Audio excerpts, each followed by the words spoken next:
Welcome to Conscious I, living in authentic connection and harmony with self, others, and the world, featuring Ravi and Savitri.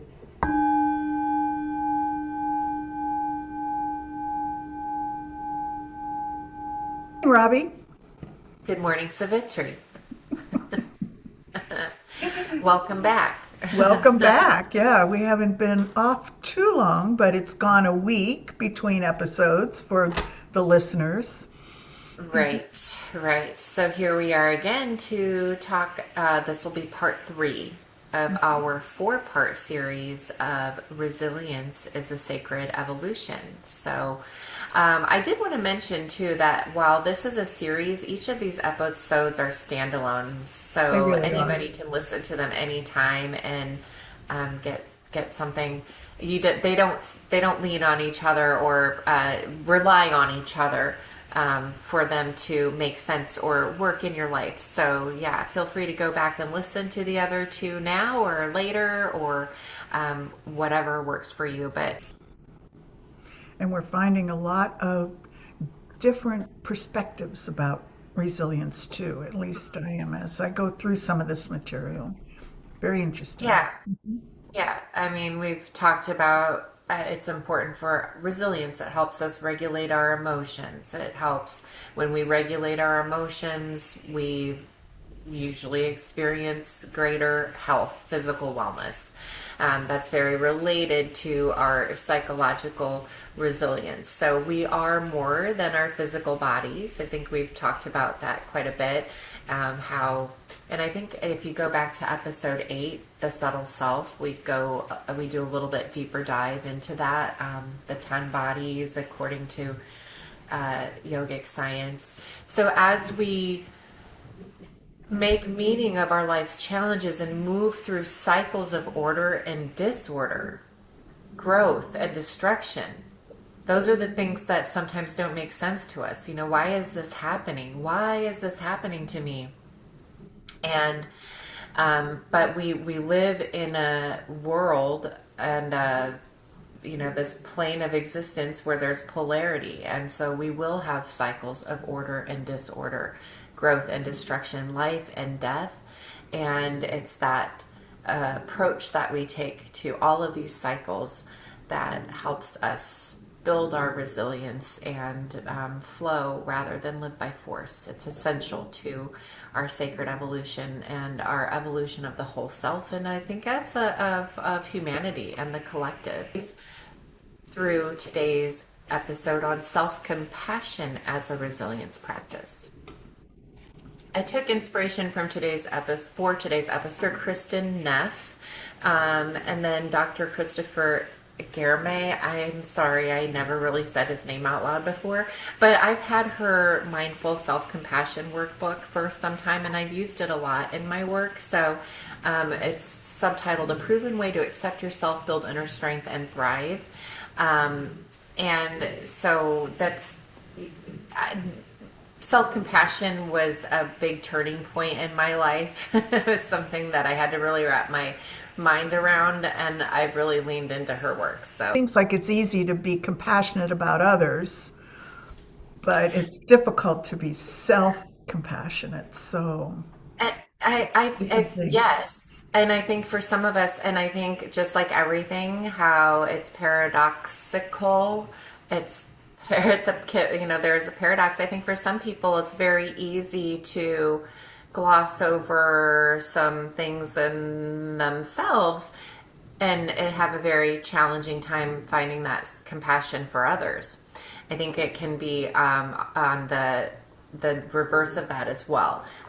But I think if we look at why is self-compassion a resilience practice, I was kind of asking myself that question. Well, is this really why do I want to talk about that as a resilience practice? And I started asking myself, like, when I first approached the topic of self-compassion or self-kindness or self-love, what was my default reaction?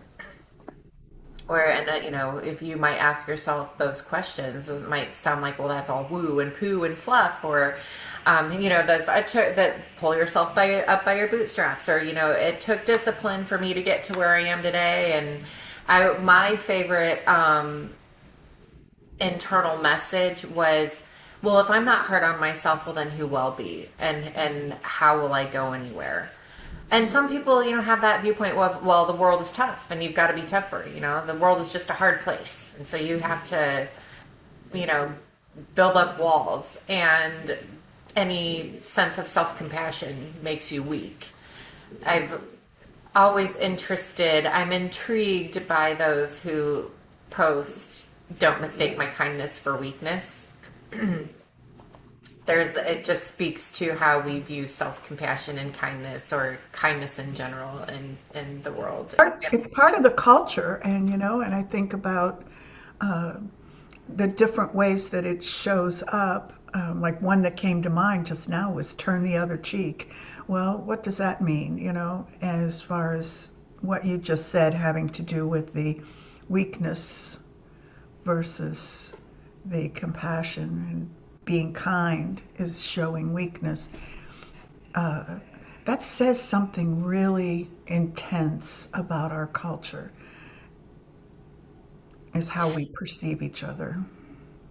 And this also speaks to that concept we talked about before of, we can be looking at the same idea, the same thing, the same topic, and be talking about it for quite some time before we realize our perspectives are quite different. Mm-hmm. Um, so it's that, and I hope to, we'll kind of get into some of those nuances, because as with everything, there's a spectrum, and our own experiences shape where we are on that spectrum, and what it means to us, and how we reflect that into the world. This idea of self-compassion or self-kindness, and then into compassion and kindness into the world. Mm-hmm. So, um, one of the quotes that is used to open this workbook is by Rumi, and I thought it was interesting because it says, "Our task is not to seek for love, but merely to seek and find all the barriers within yourself that you have built against it." Mm. And I know it's one of those like, the blah, blah, blah, blah, blah, but really, our task is not to seek for love, but merely to seek and find all the barriers that you have against it. And I think, especially in this time where the message is like everybody is your enemy, it's like you're so closing yourself off to the beauty and love that is out there in the world, and you put up these walls, and you don't, it skews the reality that is of the collective. But what that also, really, when you flip that script, it makes you ask questions like, instead of why am I not lovable, or why am I alone, is what have I believed about myself that makes it difficult for me to receive love? Mm-hmm. What identity am I afraid to outgrow? Or who would I be without this story that protects me? About this story about my worth. Because our concept of self-worth, whether it's conscious or subconscious, is the driving factor into what motivates us and how we behave, what we believe, what actions we take.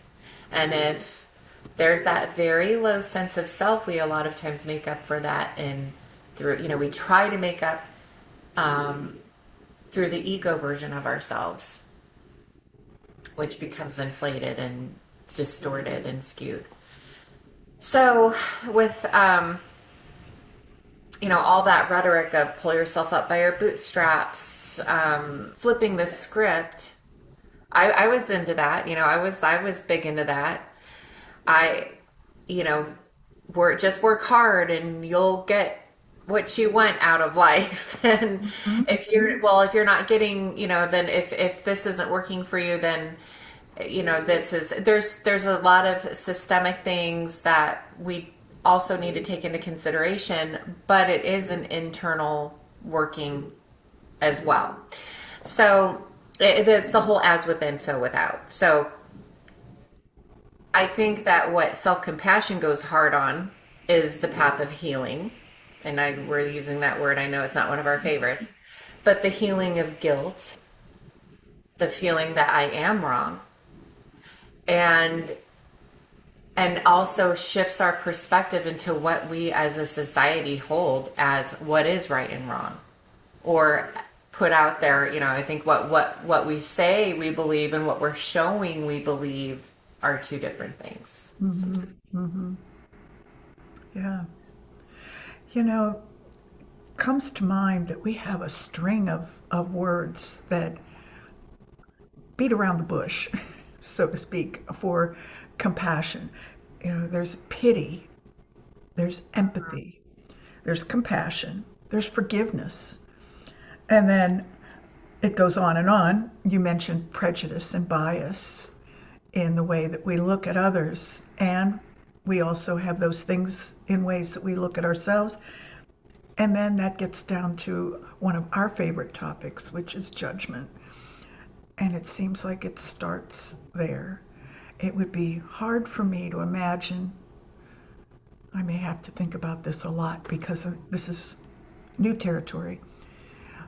It would be hard for me to imagine feeling authentically compassionate if I was still holding on to threads of judgment in some way.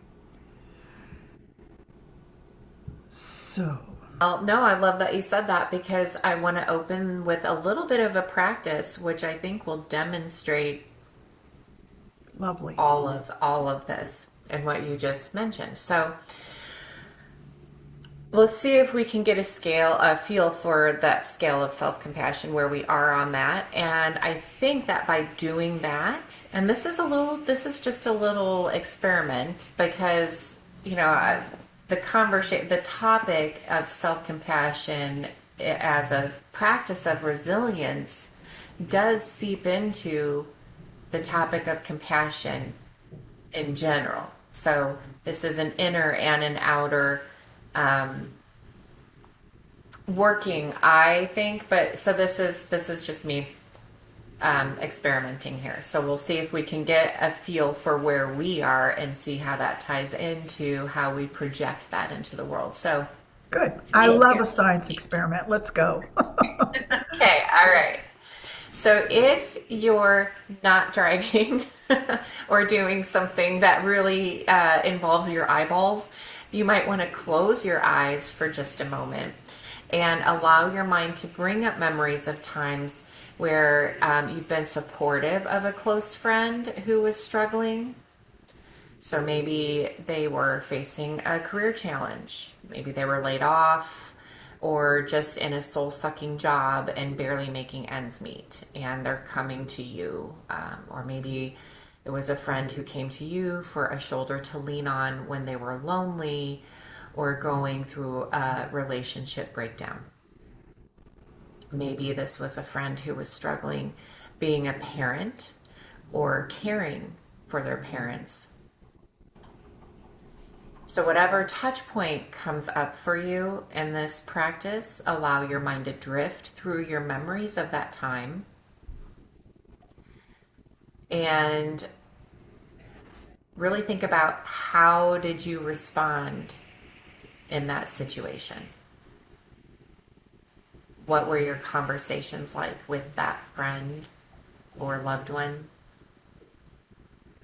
What tone of voice did you use to speak with them? What kind of things did you do for them to let them know that you were there?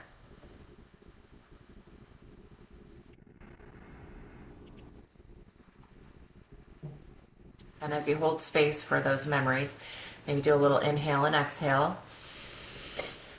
And you can keep your eyes closed because now we're going to do that again, but this time, allow the mind to settle on a time when you were struggling.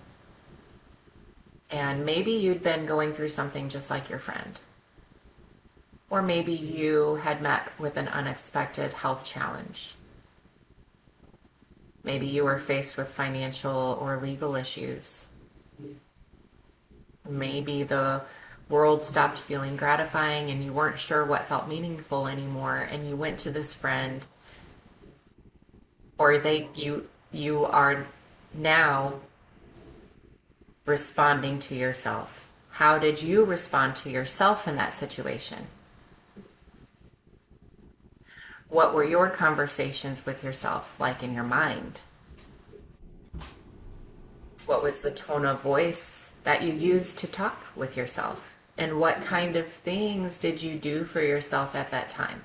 How did you let yourself know that you were there and that you were cared for?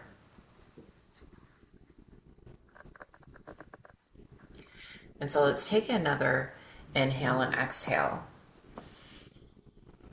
And you can keep your eyes closed through this, or you can start to allow them to open. But if you sit with yourself for a moment more and allow your mind to reflect on the differences that you heard in your mind, and allow your body to sort through the sensations and feelings that may have come up with your remembering, just keep breathing through them. But as you come back to the present, you might bring with you the noticing of a pattern of a thought or behavior, and it maybe is something that you were well aware of. And you're like, yeah, I know I need to definitely work through this. Or maybe it surprised you. But either way, just allow it. And if it's something that you want to work with, remember that we can shape our experiences through intention, mindfulness, consistency, and support. When we hear that voice of how we talk to ourselves, it can be a little surprising. Sometimes it's not surprising at all, but there's a stark contrast that we recognize when we really think about how we talk to others and how we talk to ourselves. Yeah, and when I have used not that exact same experience, but one that was similar, um, often people will come back and say, I heard my mother, I heard my father, or I heard one of my teachers, or the list goes on. I heard my spouse, I heard my children. And when you think about how that shows up for people, um, for some, it can be very revealing in the sense that it can be nurturing, or it can be very painful, depending on what they chose to experience at that time. And as you guide through that, which you just did, and for those of you that are listening and chose to come along with it, notice what happened. Did something purposely come up that you wanted to think about? You think, I'm going to think about this experience and see what happened. Or did you just allow yourself to kind of go into the river and get drifted along on the current to see what shows up? Those are two different ways to experience that. And I found myself, I'm going to do the drift thing and see what happens. And then a couple things came up and I thought, I think I want to do that one a little deeper. And then I focused on that. So I'd be curious, I'm sure you would be too, to have some comments about this, to see if people would share a little bit about, did you just drift along, or did you choose something specific to explore?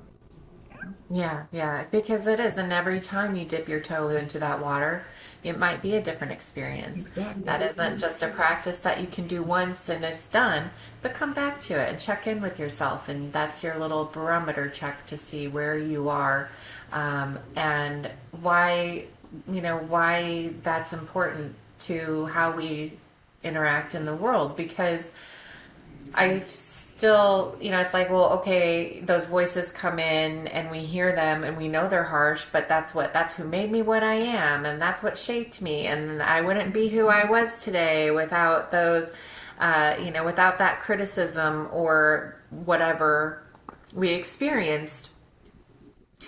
And sure, we're going to take everything that life gives us and we're going to make the most out of that experience, but we don't need to let it harden us and make us, have a lack of empathy or compassion towards others. Our culture isn't exactly encouraging of kindness and compassion. And I think that we've been seeing in this, and I want to clarify. I believe that there's a great I think there's a recognition and unification on the idea that compassion and empathy are important, but what those mean is changing and evolving, and it has even become contested. I think there's a lot of emphasis on retribution right now, and getting just being winning is another one. Not punishment is another for of these horrible wrongdoers out there. And I'm not going to sugarcoat life. There are bad things going on and hard things that we face, like very dreadful, traumatic things that go on in this world. And I think that generally we agree on those high level, like, yeah, compassion is important, empathy is important, but there's also an evolving of what that means. And I think it's really key to note we compassion is important while also recognizing, like, I think what we're disagreeing on, or what is out there in disagreement, is what compassion requires and who's worthy of compassion. That's, there's this, for some out there, there's this, like, oh, sure, compassion is important, but if you're this or that, you're not worthy or deserving of compassion. And that is where this nuance comes in, where, this is all a nice little, it would be nice to just package this up into a nice little bow and be like, well, if I'm compassionate toward myself, I'll have compassion for the world, or if I have compassion for others, I'm good with this. But if we dig deeper into the nuance of this, like, think about the time. So this, okay, go back to that memory of that exercise we just did and bring up a time where you were supporting a friend and your words were there, your outer words and expressions were of support, but maybe in your head you were you were disagreeing with their behaviors or actions, or you felt a moral judgment about why they ended up in that situation. I think, there's these little moments where we're supporting someone through compassion, but maybe internally we're having this little, we know we're saying what we need to say to be supportive, but really, maybe I'm thinking, well, oh, I'm supporting you, but I'm going through something really significant. And so I really feel like I'm more deserving of the compassion now. And I'm resenting you a little bit because you're not even concerned about me. So there's more nuance to how we give and receive compassion. And I think we're conditioned very early on to determine who gets that compassion and who doesn't, who gets the kindness and who doesn't. And this shapes how we treat ourselves and in turn how we treat others. So even if we mask and say the words that we're expected to say, if the internal doesn't match, we've now got dissonance, and with that dissonance comes dis-ease, and dis-ease manifests in many forms of our mind and body, and it shows in the collective. When you mentioned that, it made me think about two things. One is active listening. So whatever's going on in the listener's head really needs to be a little silent for a while, because it's not about what's going on in the head. What compassion is about, what's going on in the other person's life and head. And then the other thing that you followed on with was the way that you described it made me think that prejudice or bias that you mentioned going on in the listener's head has to do with the circumstances. Maybe not necessarily about who the person is, but about the circumstances that surrounded them that caused them to want to share and hopefully receive some compassion. But there might be a little bit of bias there about how the person is responding to those circumstances. Almost as if you want to say, well, if I'd been through that, I would have been done with it a long time ago, or I would have done this differently. And so you start thinking about all that. So active listening, get down to that focal point of being an authentic listener is probably the hardest thing to do when someone comes with a need for compassion. And thinking about self-compassion, just from my own perspective, I start thinking, well, it's not about me, and self-compassion, talking to myself, I have those other voices. Well, I think we all do, that have shown up in our life at different times. And yeah, so it's a I real think they're challenging thing to practice. Hmm. I think they're inextricably connected. Hmm. Um, and the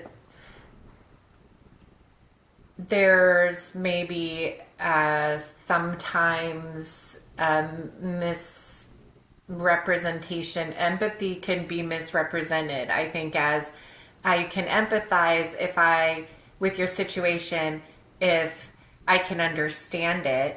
I think there's some folks are like, sure, I have empathy, but that only extends as far as they can put themselves. I mean, that's what it is putting yourself in their situation. Right. But if you are dehumanizing others or seeing others as different from you that you would never be and you would never find yourself in that situation or put yourself in that situation, and that is where your empathy ends, you're not in empathy. So I mean, but there's for some reason there's this very prevalent, I think, Maya out there in what we're seeing in our messaging, right? That is out around us all the time in the atmosphere, which is all of our collective thoughts and how they get out there, whether it's through the mainstream media or social media. And there's this definitely a dichotomy that we can see forming in this evolution of what compassion is. It hasn't changed the definition, but how it's applied, I think, is just really under scrutiny right now, or should be under Hmm. scrutiny. Hmm.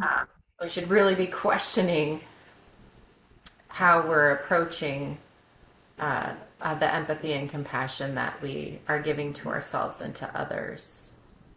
And I think it's our level of self compassion has an impact on the world around us. When we see ourselves worthy of forgiveness, we're more we can forgive others. We can create systems. We look at the systems and structures in our socio-political system right now that are really harmful. And if we see ourselves and those around us as worthy of that compassion, we will demand compassionate systems and structures to support us, Hmm. as within, so without. So there's this how do we practice that? How is it something?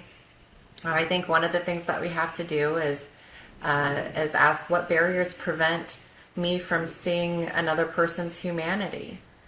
Um, where am I finding those things, in myself? Well, if I had to do it, well, then damn it, you have to too. Where are those places where we can soften into ourselves and forgive the others and ourselves for the things that didn't go so well for us and extend that out then to others who are struggling, even though it's different. Um, so that's, can we meet self criticism with self kindness? Can we meet isolation with a common humanity? And can we put a halt to our ruminations and move in mindfulness? Can Yeah. we arrive back into our present moment and give ourselves and others the grace to exist in whatever state we're in order to open the door for transformation? If we continue to meet each other head to head without opening the door for self compassion and compassion, we're going to continue to be at an impasse.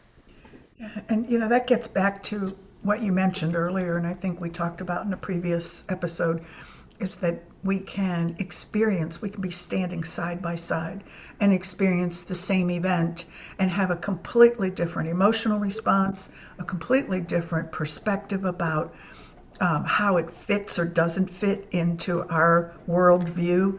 And that perspective change, if there is one,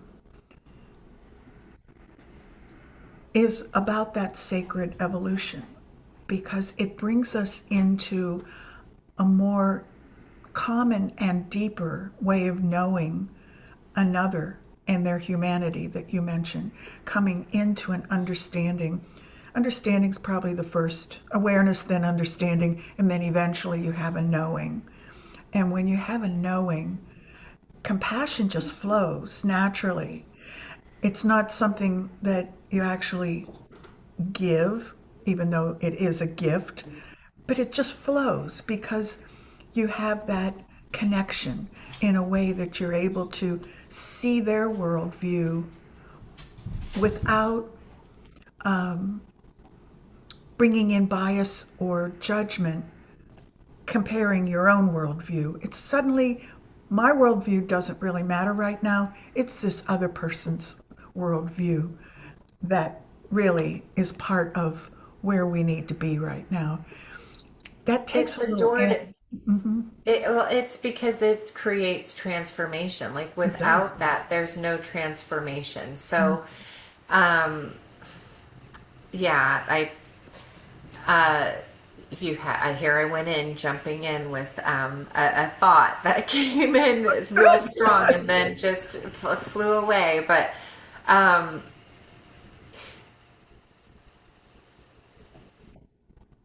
it creates the space.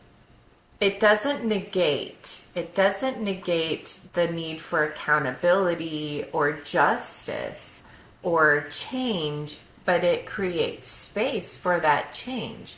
Whereas that place, that again, force meets force. So the judgment and the attempting to force the change, it just creates more of the chaos. So it's taking that space to step back and allow and see things from it's that question of what what happened to you that gives Mm-hmm. you this perspective, and how can you see the world as a more compassionate place so that you feel in a more safe place to be able to transform, to soften into that. It's a really tough practice. Mm-hmm. It is a struggle. We're having to meet this challenge every day. It feels like. We um, do multiple times a day, really, if you so if you follow things. Yeah.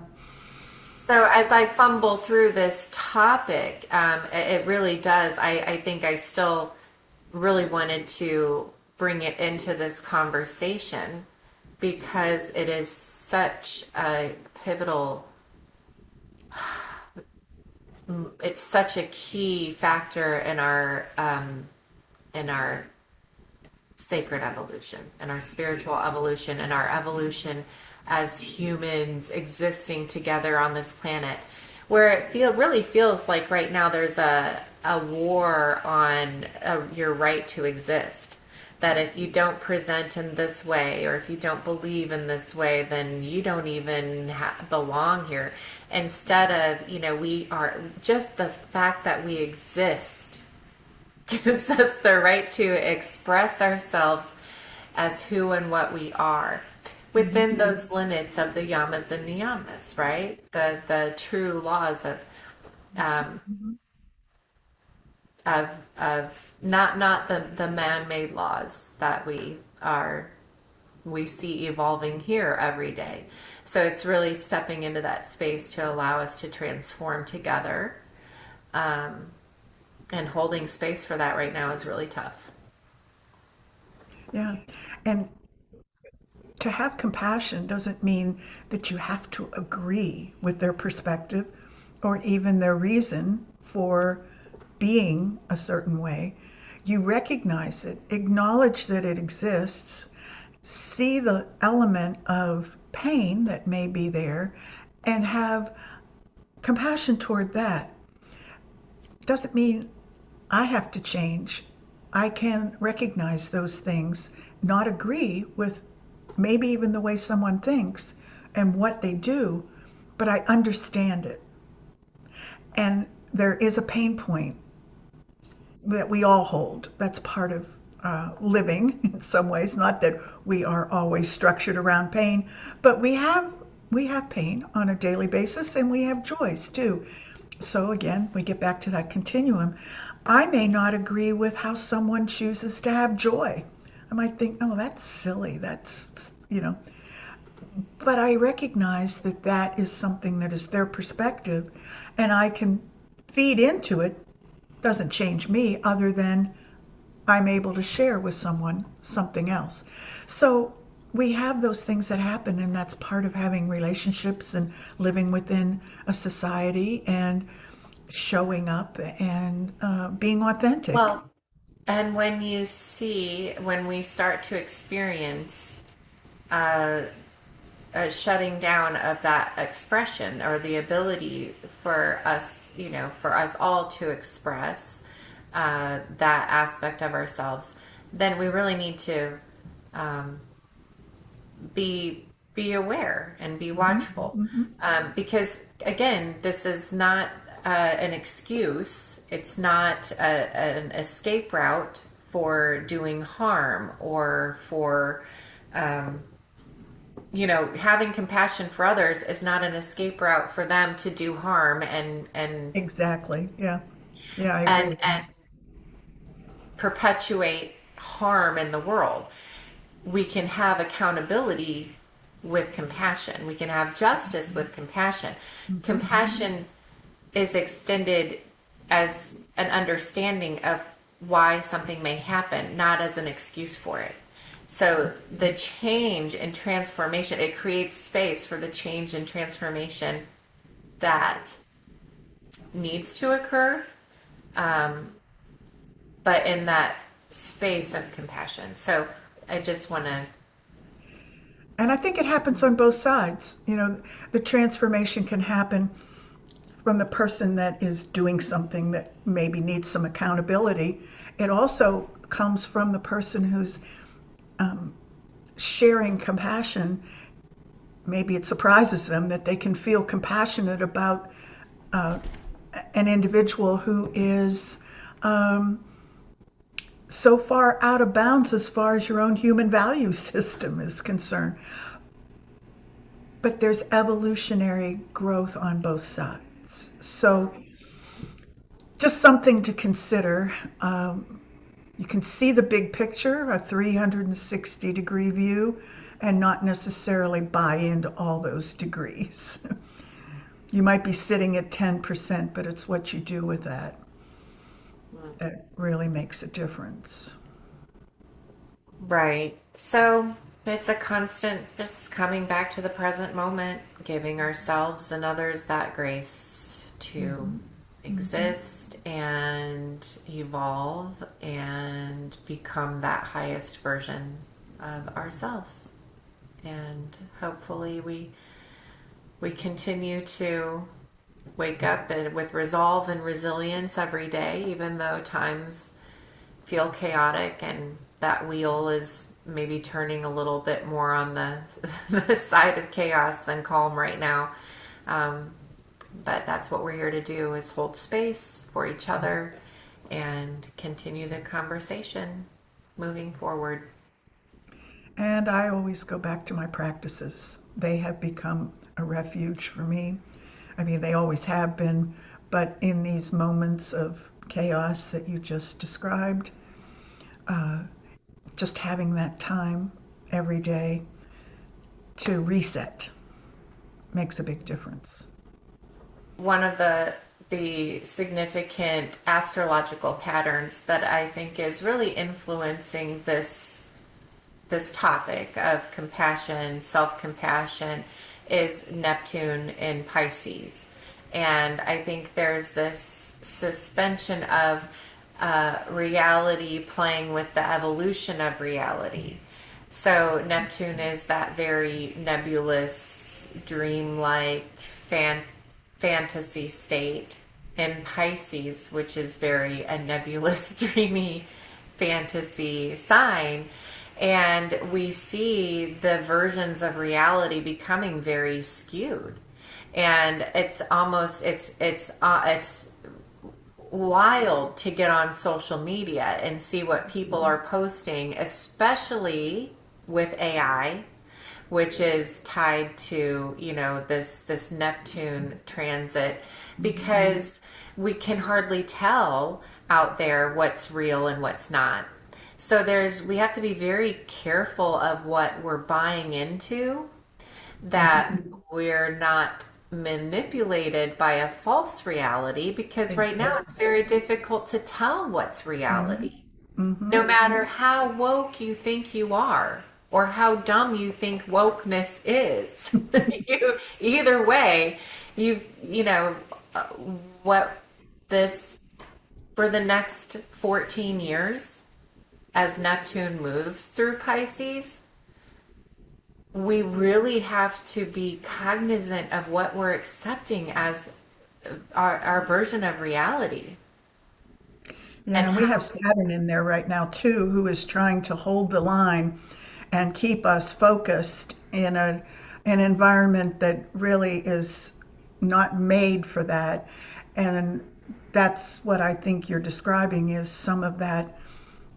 I think of the Dr. Doolittle's push me, pull you. You know, we're going this way, then we're going this way, and that in itself gives us a sense of being on tilt and not really balanced because we're not sure which way we're going to get pushed or pulled in any one moment. Are we going to be constrained and focused, or are we going to be so random and uh, fluid that we don't really have a sense of where we can put a stake in the ground because there's no ground and figure out where we're standing and how we can see around us.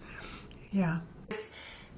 really this is a long period of time. This is a significant period of time It where we is. really uh, kind of, I would just say, it is. It's this, and it, because it's that dreamlike state. You can't even, you think you see something that's not really even there. It's just so, it's like you don't know what you don't know. Mhm. And you think you know, but then what you thought you knew is not even there. It's what I would say during this time is you I wouldn't go too deeply into being, following one end of the spectrum either which way, because again, if you're building your reality right now on something that you believe so firmly in, that is could very well be an illusion. Yeah, I think This that's is what I a was very trying to tricky say was time. that middle ground where you can find a place to stand. You can be aware and observant of all the uh, diametrically opposed things that are evolving and swirling around. At the same time, we hold steady. Yes. So I'm leveraging Saturn. I'm leveraging Saturn at the moment. Right. And it's very, so it's that good time to don't outsource your intuition. Go to yourself for your intuition, Mhm. and keep an eye on the reflection, the world out there, but trust yourself for your intuition, um, and stay reflective. That's what self compassion does for us. Gives us the trust and the integrity to be able to say, okay, I see this, but it's not real for me. And keep the eyes open. And the aura strong. Keep the heart open and the aura strong. So consistent practice and support in your community, um, all those things that we talk about all the time. Meet yourself where you are and hold the space, hold the vibration. We've got a time ahead of us. We do. I agree with that. Yeah. Thank you for bringing this forward. This is, Been a very interesting time to spend talking about self-compassion and coming to terms with some of the ways that we are as individuals and as the collective. So thank you very much. Sign out. Namaste.